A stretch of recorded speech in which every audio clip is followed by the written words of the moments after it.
Hi guys. So it's literally been 8 months since Rico passed away. There's a part of me that feels like it was only yesterday. But yeah, it's been 8 months. And I think initially it wasn't too bad because I went into this very, I wouldn't say robotic mode, but like I had to reason with his death really fast. And I think I did that to protect my recovery, to protect where I'm at, or where I was at in my life, because I just worked too hard to get there to lose it all. But this year I've just found that it's got a lot tougher. Those waves of grief, as they call them, they're more frequent now. Like I went to Wolverhampton yesterday to see my mother-in-law. Of course, it was Mother's Day, and it was hard for her, the first Mother's Day without her only child. And as I was driving, I drove past the McDonald's that Rico proposed to me in. So those of you who don't know, Rico proposed to me in McDonald's. He's not a cheapskate. He's the most romantic man ever. So it did throw me off when he did, but I wouldn't change it for the world, now. And yeah, the ring's beautiful. I don't know if you can see it, but the ring's beautiful. And he just popped that ring into a chicken nugget share box.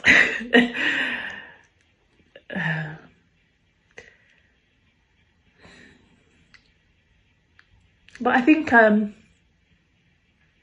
driving by, as well as making me smile, it made me miss all the things that I was never going to have. Like right now, I should have been preparing for my wedding. And there isn't going to be one.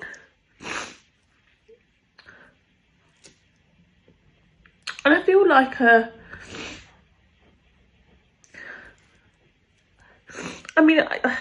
got so much support around me, and I'm very blessed and I'm very fortunate. But there's no one around me that knows how I feel. As in, there's no one around me that actually feels the pain that I'm feeling. And it's really difficult for me to describe how I feel because it's just such an intense feeling. It's so painful that it's so difficult to describe. And I didn't just lose a lover.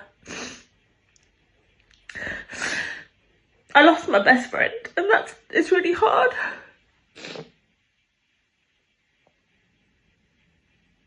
And it's really hard. It's really hard when you've met somebody that you kind of are just so safe with, and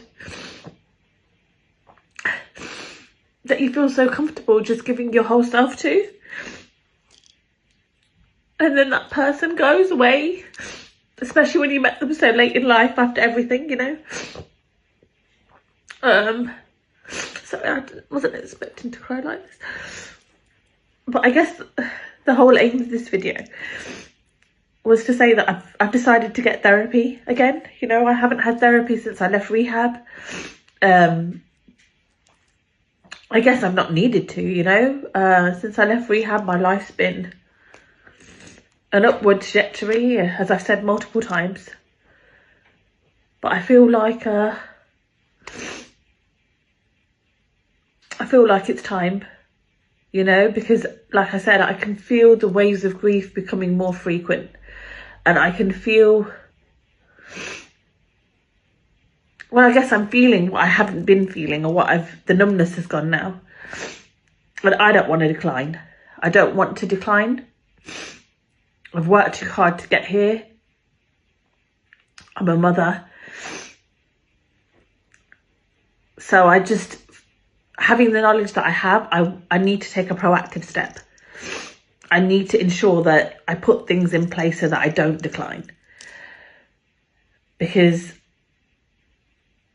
I don't want to think about what would happen if I didn't do that, And I think that's the beauty of having gone through all the experiences that I've gone through, that I have that self-awareness.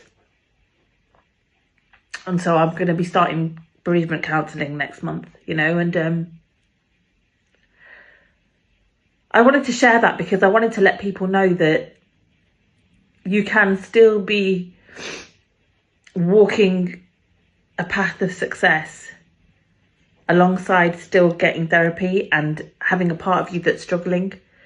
You know, there's a part of me that's so strong and so determined and so ambitious, and yeah, just the will is so strong to carry on exploring my potential. And then there's this part of me that's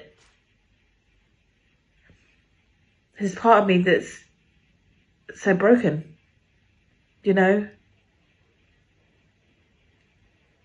It's so broken. And people say that time makes things better. I'm not a believer of that per se. I feel like time heals if you're actively working towards healing. You know, I feel like if you're not actively working towards healing, then time doesn't make a difference. You just go into victim mentality, poor me, pity me state, which I've been in before, and I don't want to be in that again, you know. So yeah, I've recognized that I need to put things in place now. And there's no shame in that.